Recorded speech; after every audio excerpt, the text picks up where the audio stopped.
প্লাস্টিকের খালি বোতল ফেলে দিচ্ছেন? দেখুন, প্লাস্টিকের খালি বোতল ফেলে না দিয়ে এই বোতল দিয়ে সংসারের অনেক খরচ বাঁচিয়ে নিতে পারবেন। আমি নিশ্চিত এটা পৃথিবীর 90% লোকেরই অজানা।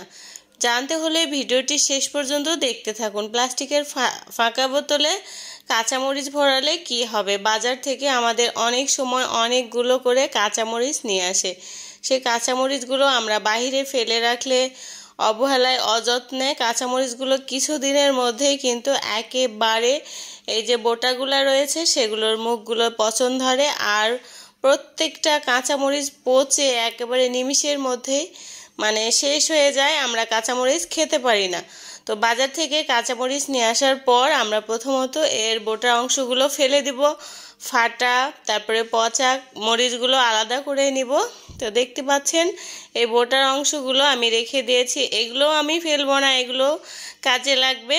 তো এটা দেখার জন্য অবশ্যই আমার পেজে চোখ রাখুন। তো দেখতে পাচ্ছেন বোতলে আমি সবগুলো কাঁচামরিচ ভরে নিচ্ছি। তো বোটাগুলো ফেলার পর ওগুলো আমি অফ ক্যামেরায় ধুয়ে পরিষ্কার করে পানিগুলো একেবারে ফ্যানের বাতাসে শুকিয়ে নিয়েছি। তারপরে কিন্তু আমি বোতলের মধ্যে একটা একটা করে কাঁচামরিচ এভাবে ভরছি। দেখতে পাচ্ছেন যতগুলো ভরা যায়। বড় বোতল হলে বেশি করে কাঁচামরিচ রাখতে পারবেন আপনারা। তো আমার কিন্তু একটা বোতলে কাঁচামরিচগুলো ভরা হয়ে গেছে। তো আমরা কিন্তু সবাই ফ্রিজে কাঁচামরিচ সংরক্ষণ করি। এভাবে যদি আমরা নর্মাল ফ্রিজে রাখি তাহলেও কিন্তু আমরা 8 থেকে 10 দিন বা 15 দিন পর্যন্ত এভাবে কাঁচামরিচগুলো সুন্দর থাকবে, অথবা ডিপ ফ্রিজেও রাখতে পারেন। অনেকের ধারণা ডিপ ফ্রিজে কাঁচামরিচ রাখলে কাঁচামরিচগুলো নরম হয়ে যায়, পচে যায়।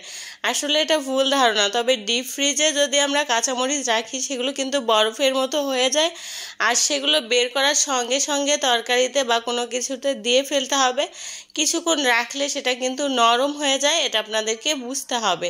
তো অবশ্যই আপনারা কাঁচামরিচগুলো শুকনো অবস্থায় রাখবেন, তাহলে এগুলো 1 থেকে 2 মাস পর্যন্ত সংরক্ষণ করে খেতে পারবেন। কাঁচামরিচ নষ্ট হবে না, পচবে না, সংসারে অনেক টাকা বেঁচে যাবে। কারণ একটু টাকা, আসলে কাঁচামরিচের দাম কম না, পচে গেলে কিন্তু অনেক টাকাই নষ্ট হয়ে যায়, সেটা আমরা সেভ করতে পারবো।